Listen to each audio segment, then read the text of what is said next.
In April 1945, Lieutenant Evelyn Hartman took off from a coastal airfield in Cornwall, England, on a mission her squadron was told was a routine reconnaissance over the North Sea.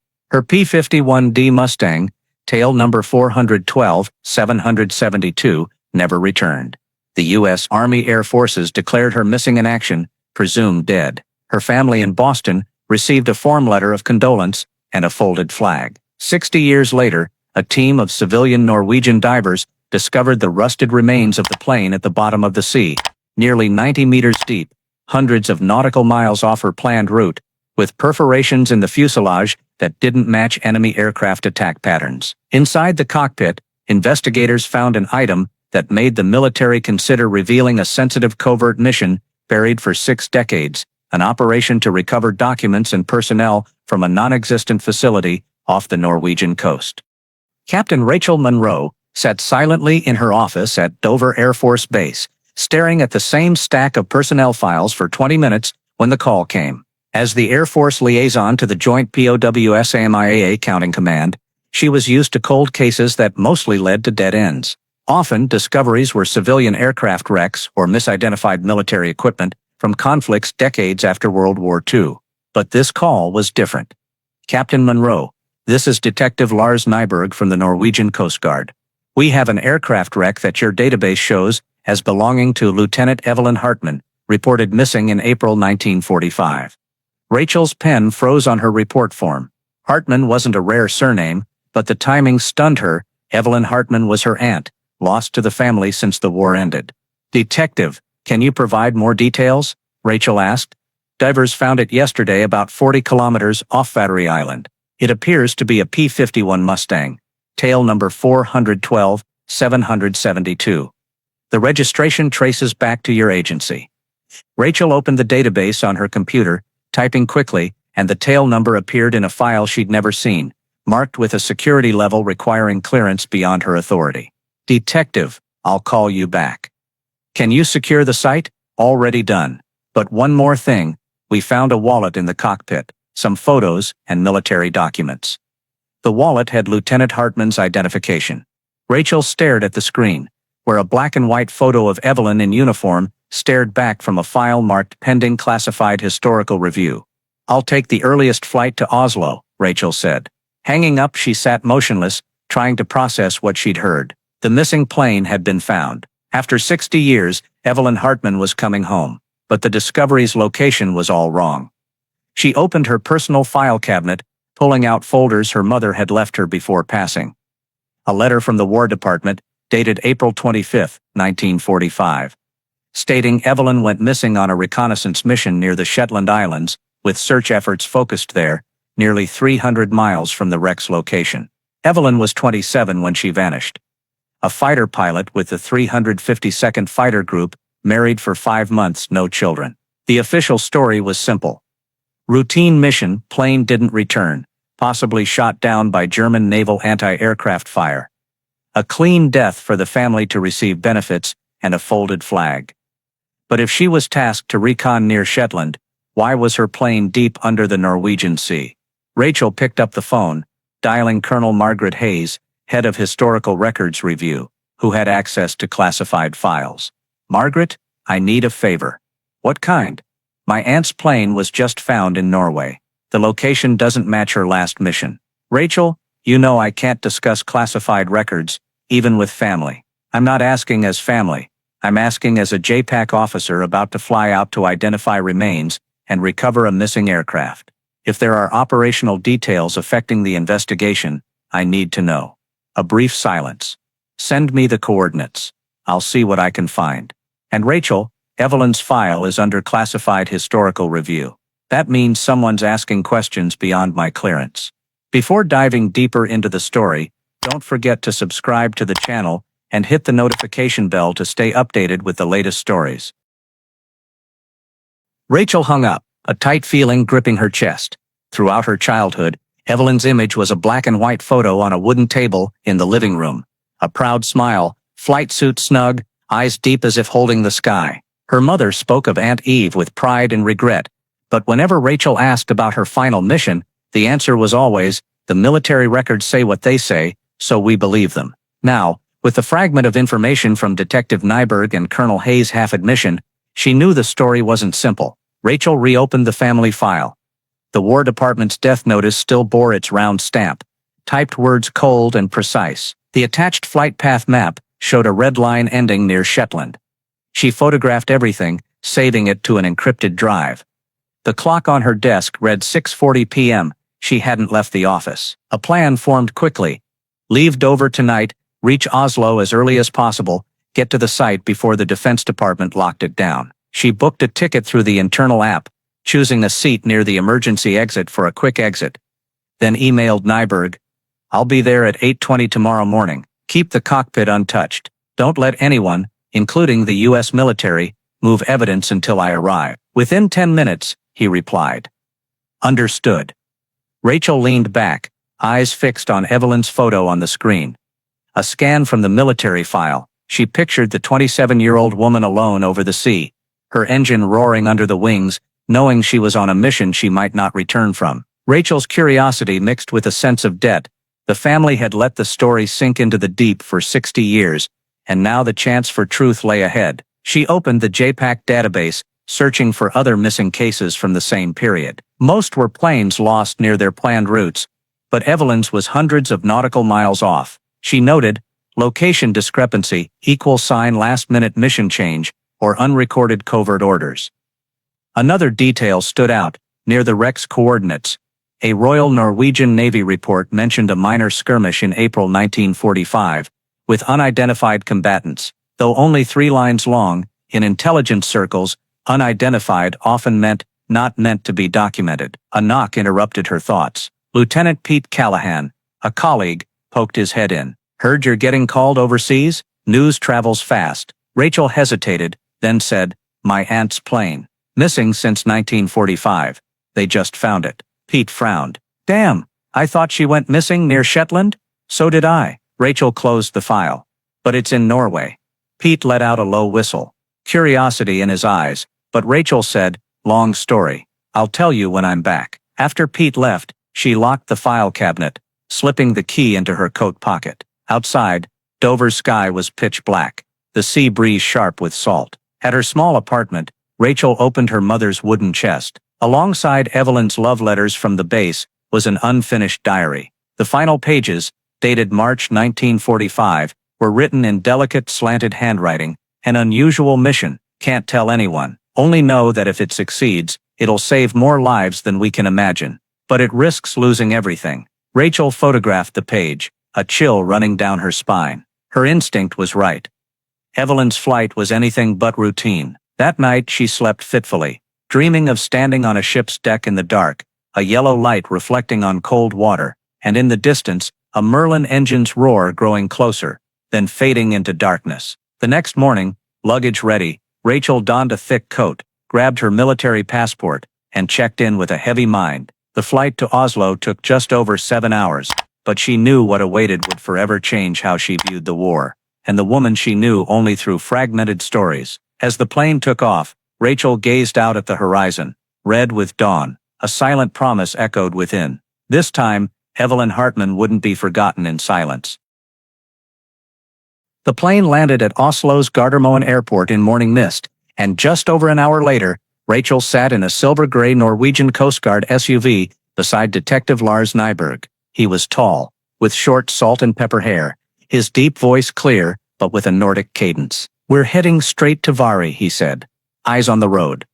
"Weather's calm today, but winds might pick up this afternoon, so I want you to see the underwater site as soon as possible." Rachel nodded, clutching the file folder on her lap. The coastal road stretched out, jagged rocks jutting from silver waves, snow-capped mountains in the distance. The scene made her think of what Eve faced 60 years ago, flying low over this icy sea, alone against something the military never acknowledged. At a small harbor, they boarded a patrol vessel equipped with advanced sonar. Nyberg handed Rachel headphones and pointed to the radar screen.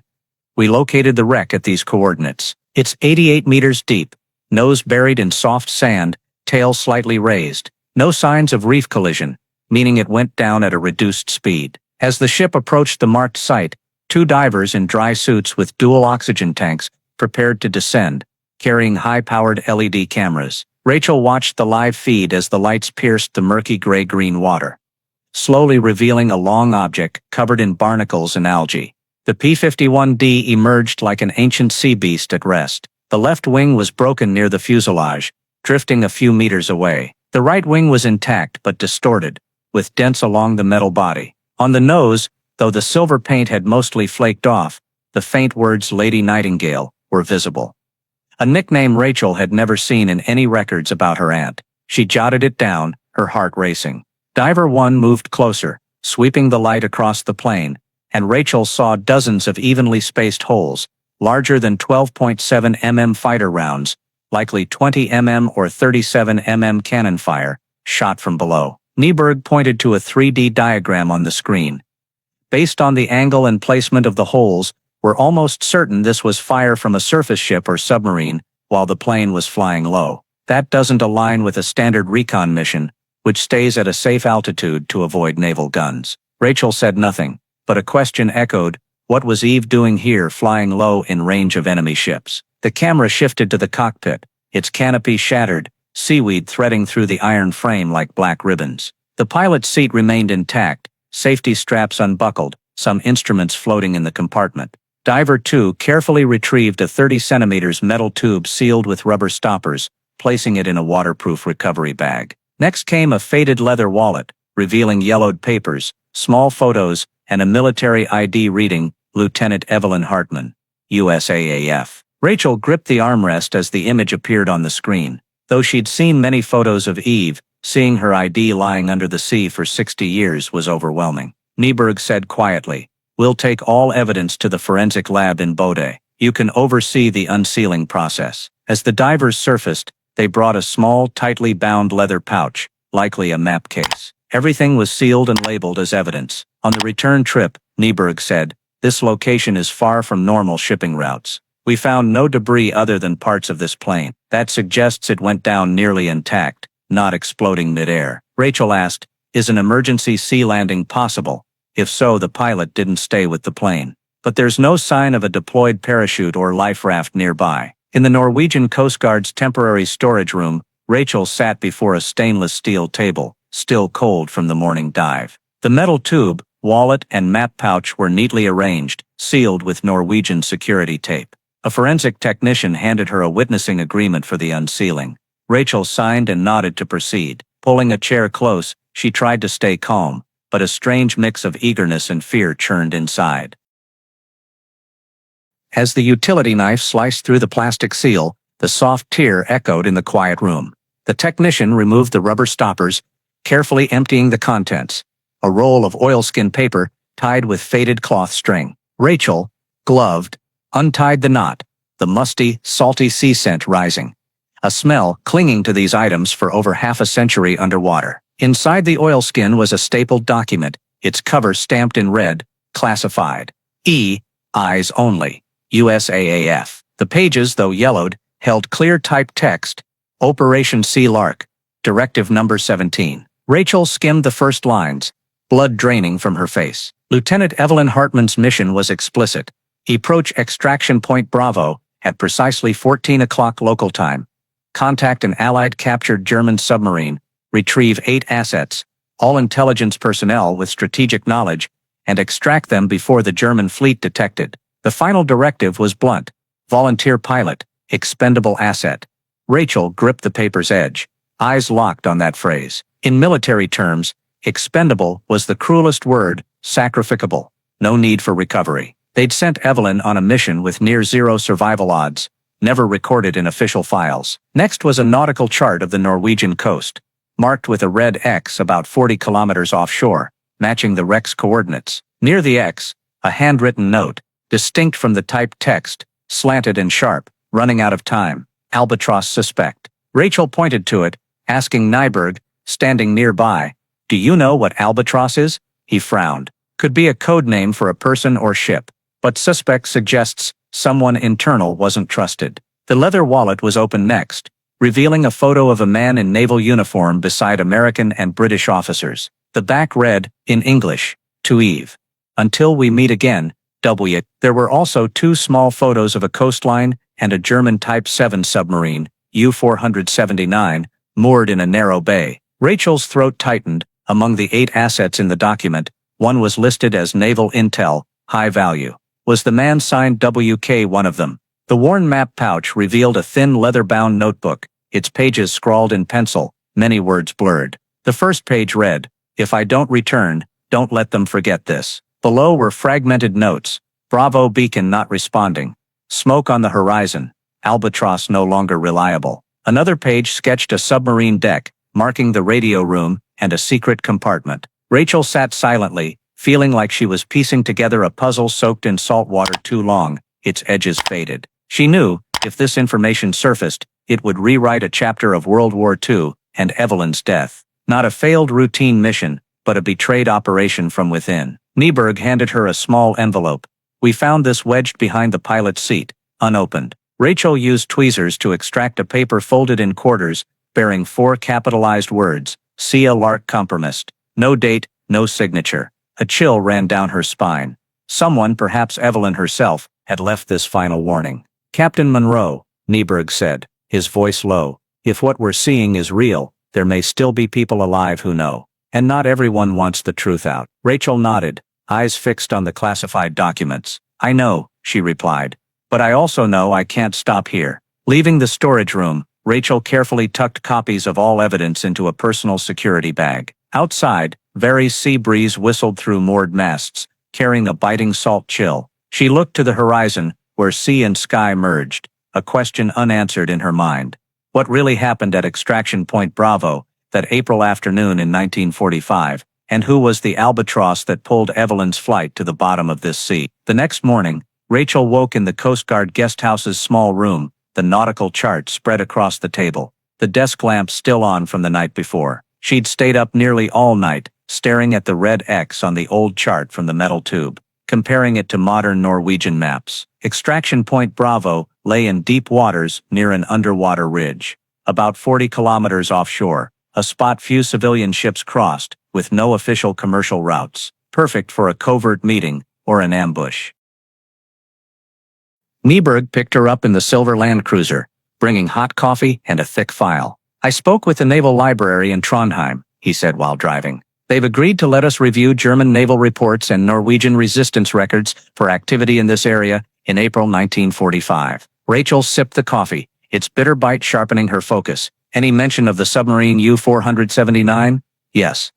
And a minor skirmish never recorded in official Allied logs." 3 hours later, they sat in the library's reading room, surrounded by the smell of old paper and soft page turning. A staff member brought a hardbound file labeled in German, "Kriegsmarine, Einsatzbericht, April 1945. Nieberg flipped to a marked page and pointed, "On April 12, U-479 left Narvik Bay, with strategic assets, no details. At 14:17, radio contact ceased after reporting a single-engine aircraft approaching low." Rachel's pulse quickened. It matched the Sea Lark document and the timing of Evelyn's disappearance. They moved to a handwritten Norwegian resistance report in Old Norse. Nieberg translated slowly. A single-engine aircraft, bearing American markings, circled low over waters west of Vary, dropping a red package into the sea. Shortly after, naval gunfire echoed from the east. "We saw the plane take hits, trailing smoke, losing altitude. The pilot's fate is unknown." Rachel paused. The red package could be a signal flare for the submarine or a pickup vessel. Nieberg nodded. And if gunfire followed minutes later, the enemy was waiting. A middle-aged woman with silver blonde hair approached, introducing herself as Dr. Ingrid Solberg, a naval historian Nieberg had contacted. She carried a separate file, smiling faintly, but with curious eyes.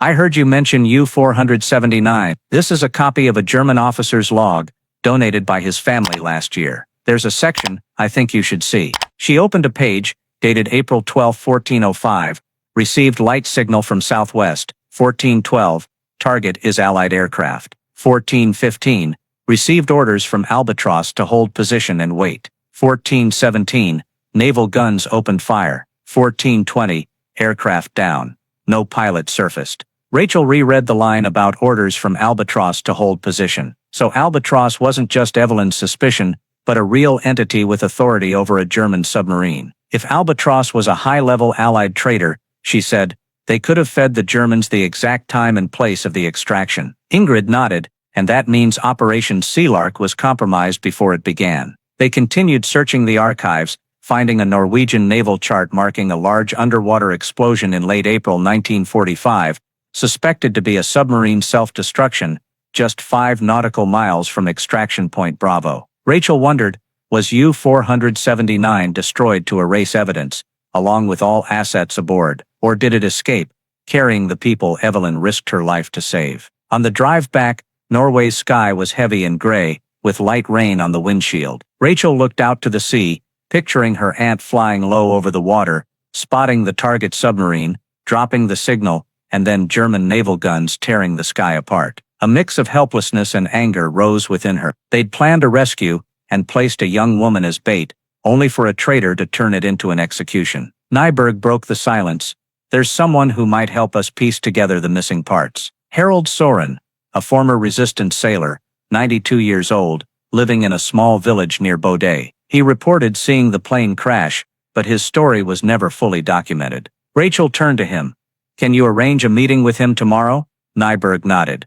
I've already called his son. They've agreed to meet us, but Soren's frail, so we need to act fast. Rachel leaned back in her seat, gripping the bag with copies of the documents. The coordinates of Extraction Point Bravo were no longer just a lifeless X on a nautical chart, but the epicenter of a mystery, woven with sacrifice, betrayal, and erased history. And she knew, to uncover the truth, she had to follow that X to its end, both literally and figuratively.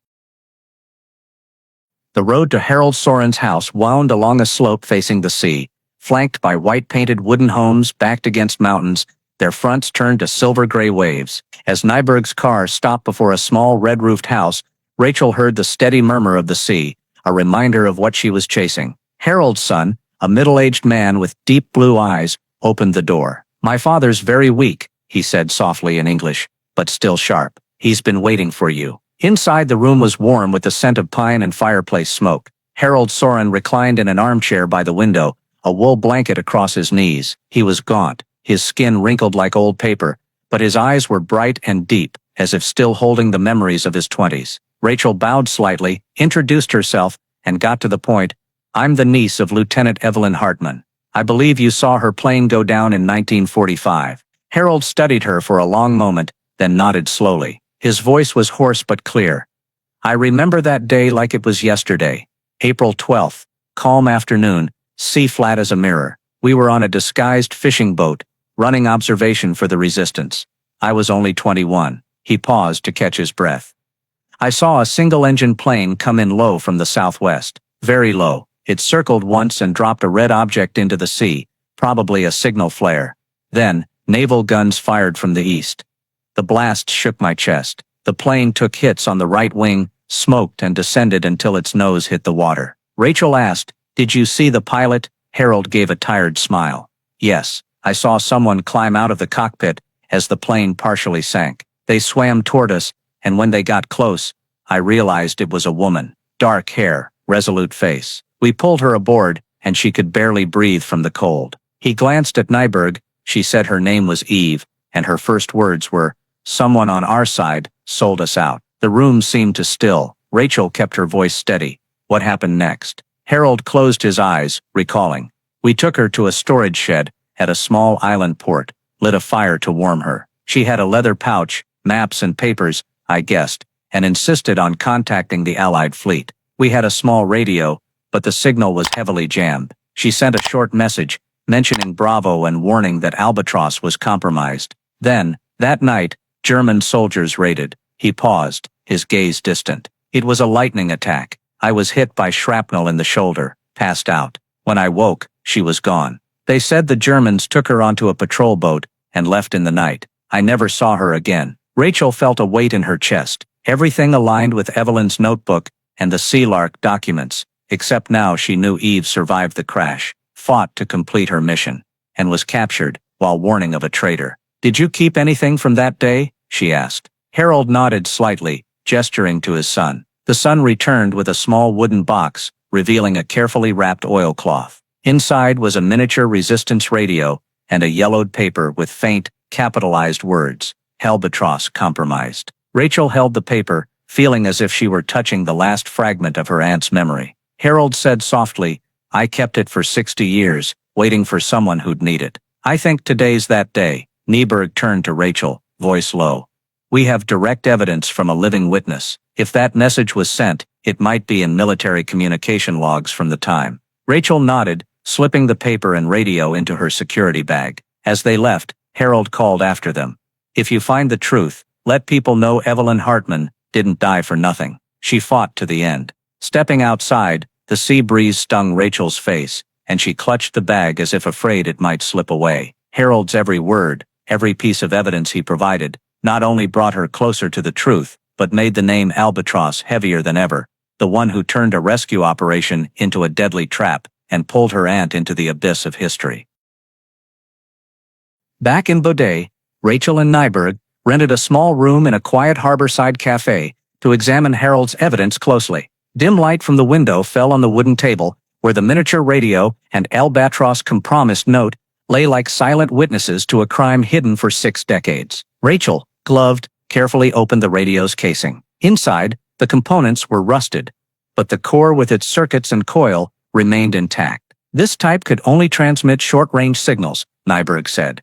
"A few dozen nautical miles in ideal conditions. If Evelyn sent it, only stations near Bravo would have picked it up." Rachel nodded, eyes fixed on the paper. The capitalized words were written in hard pencil, pressed so firmly they indented the back. "This could be a draft or a note sent with the radio signal," she speculated. "It means Eve was certain enough about albatrosses to include it in an official message." Nyberg was silent for a moment, then pulled an envelope from his coat. "When Harold called me last week, he sent something else he didn't show you yet. He wanted to be sure you were serious." Inside was a small hand-drawn map of the sea off Battery. Besides the X at Bravo, a circle 10 nautical miles away was marked Fjorden, hideout. Rachel pointed to it.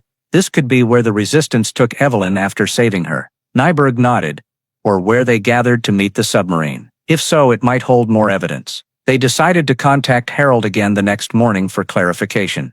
But that night, Rachel couldn't sleep. She sat at the table, opening Evelyn's notebook, comparing her aunt's handwriting to the notes. They were eerily similar, the same slight slant, the same habit of bolding the first letters of words. There was no doubt Evelyn wrote that warning. And if Harold was right, it was written just before the Germans stormed in, possibly her last words as a free woman. The next morning, when Rachel returned to Harold's house, his son greeted them with unease. "My father's weaker than yesterday and can't talk long, but he told me to give you this." He handed them a small cloth bag. Inside was an old pair of binoculars and a red fabric scrap, frayed and faded, but with visible hand-stitched marks. "This is part of the signal flare my father saw Evelyn drop into the sea," the son explained. "He kept it because he thought it mattered." Rachel held the fabric, a chill running down her spine. This wasn't just a signal piece.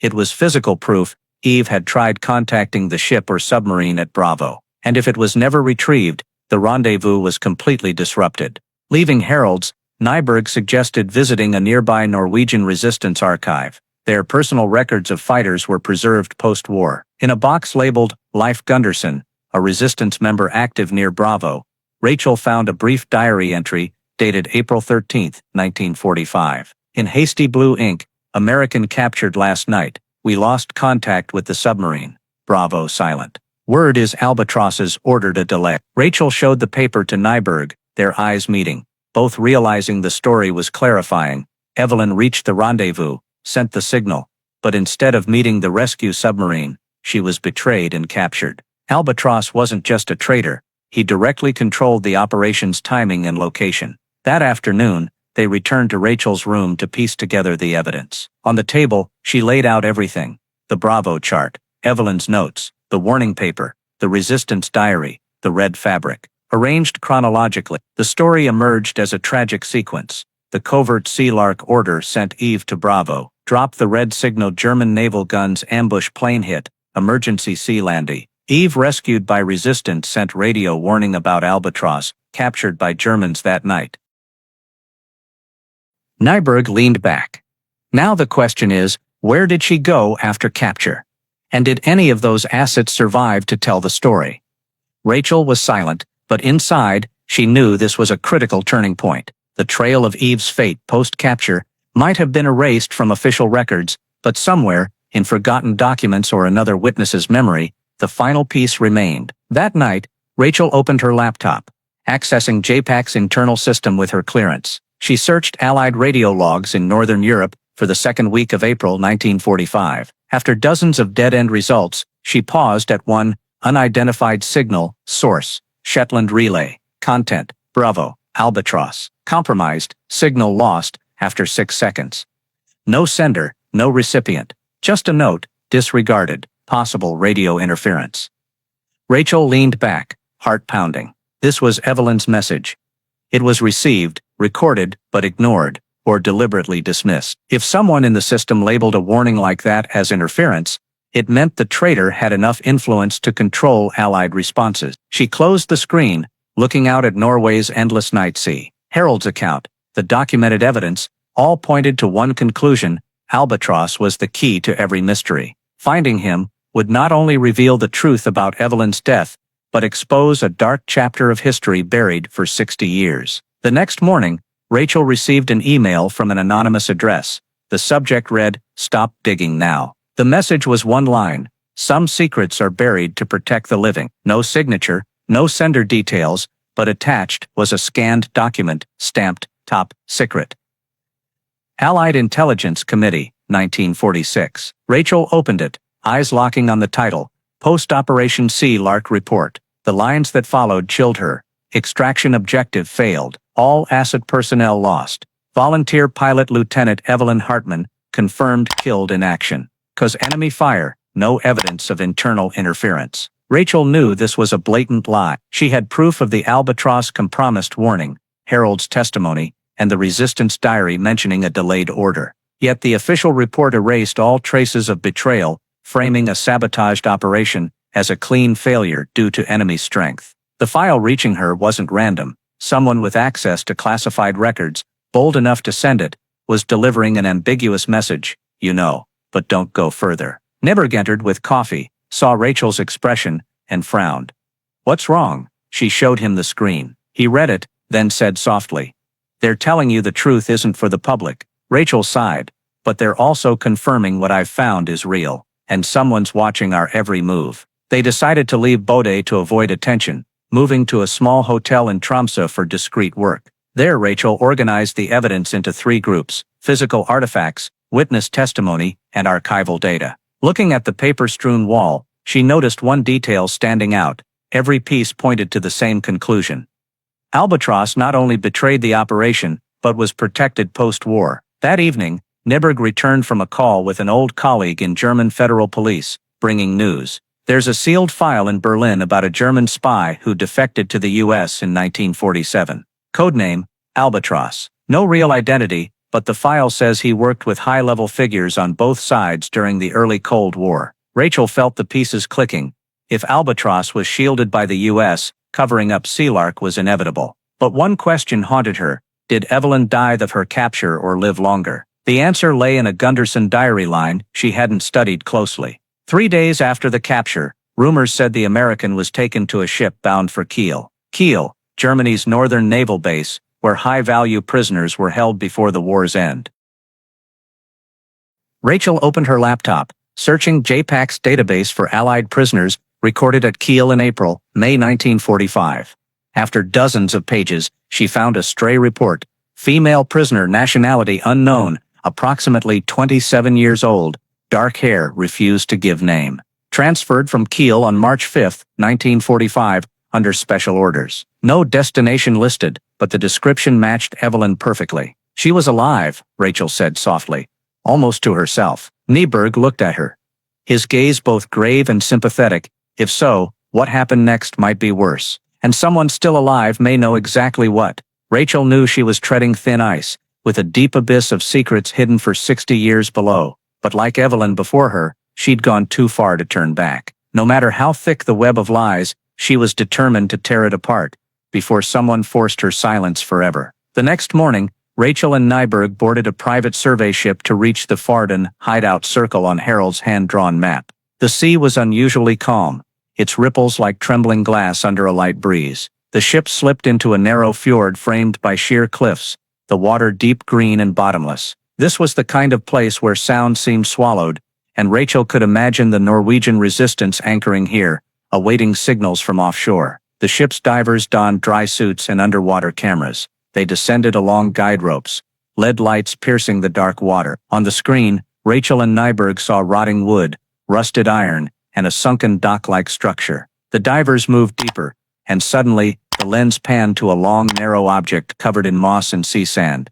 A section of a small boat's hull, faintly bearing a Norwegian resistance symbol at the bow. But what froze Rachel was an object a few meters away, a corroded but intact metal crate wedged between rocks. Brought aboard, and opened under everyone's witness, it revealed a sealed wooden box containing personal items wrapped in oilcloth. A women's flight cap, pilot goggles, and a small salt-encrusted notebook. Inside the cover, handwritten property of Lieutenant Evelyn Hartman, USAAF. Rachel opened the pages, the faded text still legible, sending chills down her spine. Reached Bravo. No submarine? Radio said. Await new orders. I don't trust them.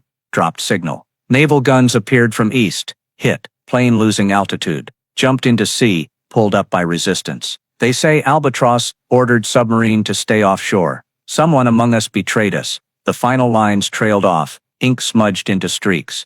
If I don't return, whoever reads this, find the truth. It doesn't die with me. Rachel gripped the notebook, feeling as if Evelyn were speaking directly to her across 60 years of turbulent seas. Nyberg pointed to another section in the notebook. There's a name here. Indeed, a page scrawled, 3 words.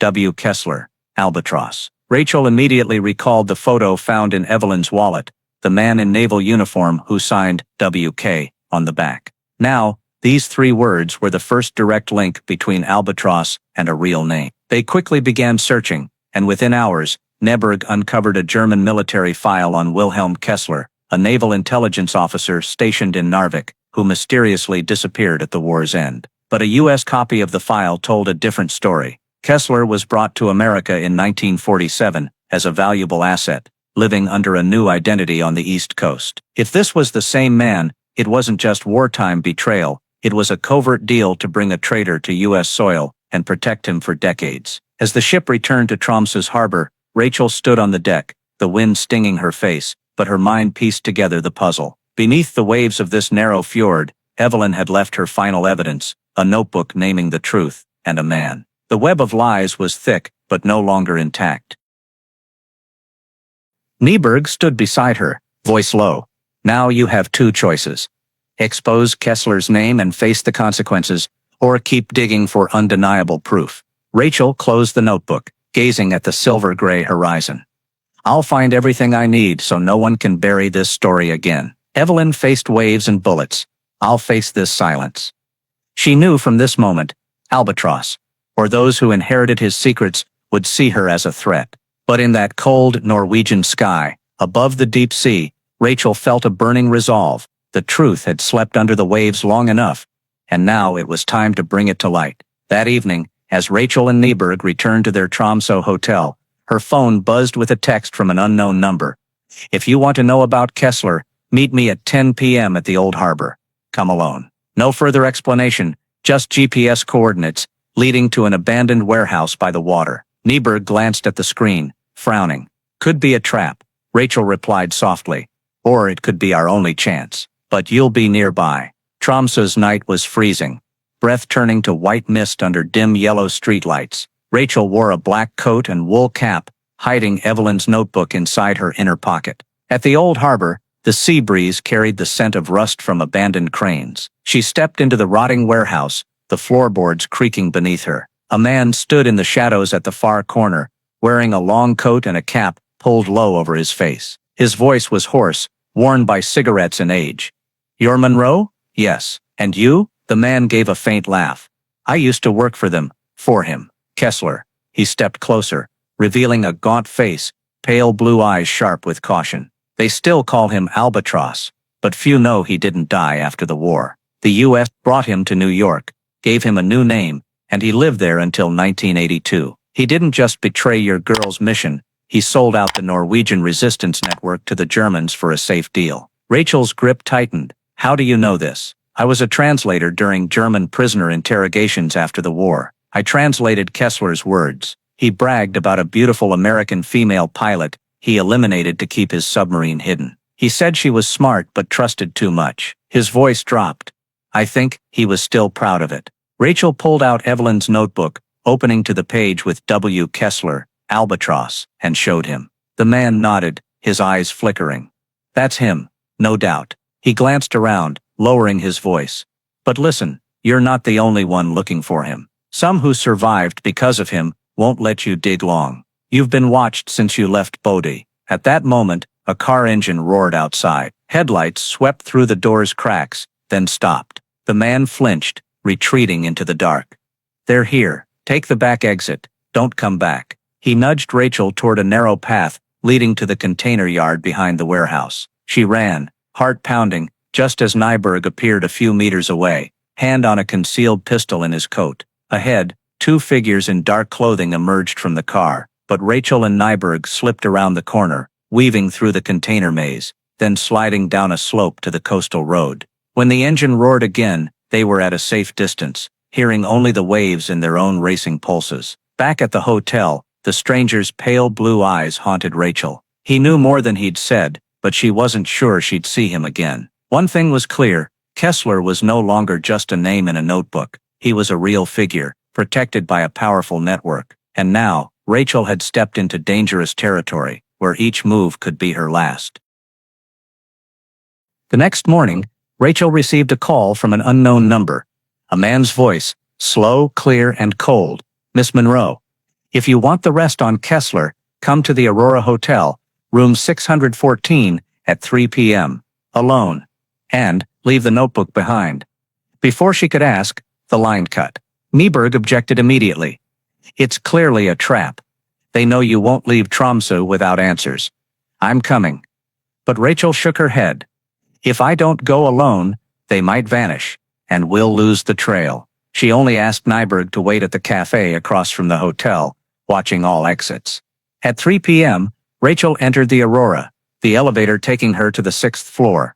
The hallway's thick red carpet and heavy perfume led to room 614, its door slightly ajar. She knocked lightly and pushed it open. Inside, a woman sat in an armchair by the window, in her late 70s, silver hair neatly combed, dressed in a simple but elegant black dress. Her eyes were sharp as knives. You look like her very much. Rachel realized she meant Evelyn. Who are you? I worked for Kessler, and I owe her something. The woman gave a fleeting, sad smile, pouring tea. My name is Annalise Kraft. I was his liaison in Norway. I witnessed April 12, 1945, from a position you couldn't imagine. Rachel sat, keeping her distance. Annalise spoke evenly, without a tremor. Kessler knew about Sealark from the start. He was informed by the Americans through a secret cooperations channel, what they called a post-war deal. When Evelyn took off, he ordered the submarine to stay out of range and called in German naval guns to clear the rendezvous. But when the plane went down, he wanted her alive, to extract information. Rachel swallowed hard. Do you know what happened after Evelyn was captured? Annalise nodded. They took her to a detention facility in Kiel. I was there 2 weeks later, posing as a nurse. Evelyn was interrogated, but she said nothing. She only asked one question, why betray when we're on the same side? Kessler didn't answer. He just looked at her and said, because the winning side writes the story, and I always choose the winner. Rachel's hands clenched. When did you last see her? The night of May 3rd, there was an order to move certain high-value prisoners. I saw them lead her to a truck with 2 other officers. After that, no one in Kiel saw them again. I heard they were taken to a small port, then vanished on a ship with no flag.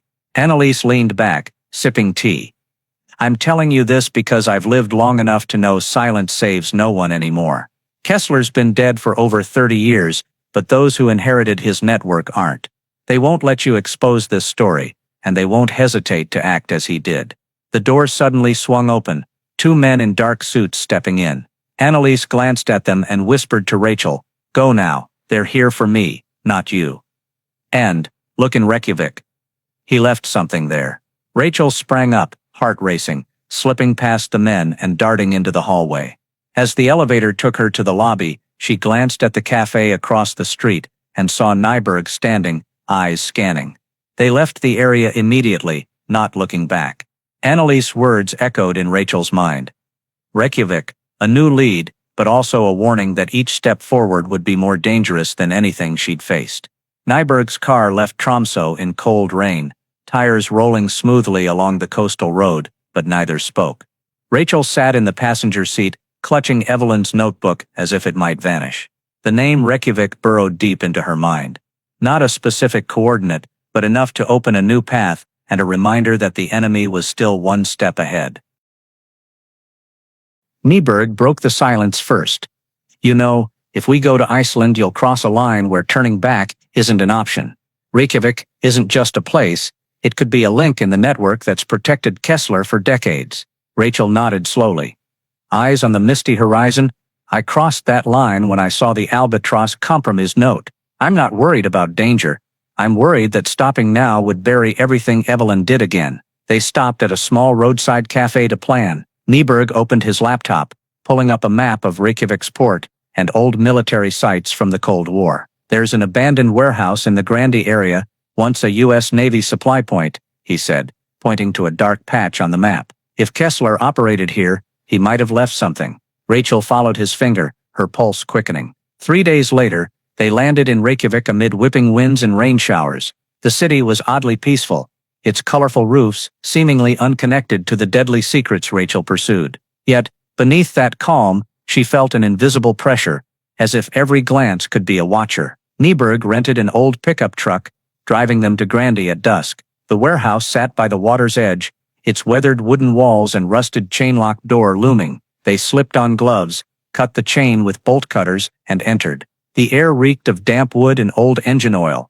The dark space lit only by their flashlights, revealing dusty crates, metal racks, and thick tarps. Rachel traced the rows of crates to a corner, where Nyberg found a small trapdoor under the floor. They pried it open, revealing a wooden staircase to a storage cellar. The air was colder, thick with salt and rust. On a wooden rack against the wall sat a medium-sized steel chest with an old-style lock. Nyberg pried it open with a crowbar. Inside were plastic-wrapped files, film reels, and a small wooden box. Rachel opened the box first. It held a German Navy insignia, a photo of a much younger Kessler in uniform, and a small brass key engraved with 47B. Could be a safe deposit key, Nyberg guessed. She moved to the files, flipping through pages. Most were typed German reports stamped Geheim, detailing prisoner exchanges, with one line standing out, Hartmann, female. Transferred under protocol Nachtwind. Rachel paused at Nachtwind, Nightwind. In intelligence circles, it was a code name for late-war special prisoner transfers, often for exchanges, or to eliminate witnesses. The next page listed May 5, 1945, and coordinates off Iceland. This could be the final trip Evelyn was taken on, Rachel said, her voice hoarse. The 16mm film reels couldn't be viewed on site. They packed everything into a security bag and left the warehouse. On the drive back, Nyberg said, if this is footage or photos tied to Nachtwind, it could be direct evidence. Rachel replied curtly, then we need to view it now. The next morning, they found an old photo shop in central Reykjavik with a 16mm projector. The kind elderly owner let them use the darkroom. As the film ran, shaky images appeared, a military port, blindfolded people led onto a ship, German soldiers in long coats. Then the frame lingered on a dark-haired woman, gaunt but with defiant eyes, flanked by 2 soldiers. Rachel leaned toward the screen, heart pounding. It was Evelyn. No doubt. The film ended with the ship leaving port, no flag, heading into gray waters. No captions, no dates, just raw images. Rachel stood silent for a long time. She was alive, at least until this point, she said softly. But a more painful question followed, what happened after? That afternoon, they visited an old bank where Nyberg traced the 47B safe deposit box. The vault room, deep in the basement, smelled of paper and metal. When the brass key turned, the box opened, revealing a thick envelope. Inside was an English document titled Allied Interrogation Report, Subject W. Kessler, 1947. The file detailed Kessler's cooperation on German espionage networks and exchanges of Allied prisoners to avoid prosecution. Evelyn's name wasn't listed among the assets exchanged, but a final note made Rachel freeze. One female pilot, status, unresolved, location, withheld per agreement. Rachel closed the file, a chill running down her spine. That agreement meant all parties, U.S. included, chose to hide Evelyn's fate to protect Kessler and post-war interests. This wasn't just personal betrayal, it was a betrayal of justice. That night, Rachel sat alone in her hotel room, evidence spread across the table. Evelyn's notebook, the red fabric, photos and footage, Kessler's interrogation file. Together, they formed a clear picture. Evelyn was betrayed, captured, taken to Iceland in a covert operation, and her fate concealed by a political deal. Nyberg entered, placing 2 plane tickets before her, one to the U.S., one to Geneva to meet an international investigative journalist. "You have to choose," he said. "Take it all to the U.S., hand it to JPAC, and hope they handle it. Or go public through the press, risking all protection and becoming a target." Rachel was silent for a long time. In her mind, Evelyn stood on a pier, wind tossing her hair, eyes resolute, replaying endlessly. She knew the safe choice meant burying the story again, but choosing truth meant making herself a target of those who killed Evelyn, or let her be killed. Finally, Rachel slid the U.S. ticket aside, hand resting on the Geneva one. If Evelyn chose to fly into a mission she knew she might not return from, she said slowly, "I can choose the unsafe path too. The truth needs to be heard, no matter who it angers." Nyberg nodded, saying nothing more.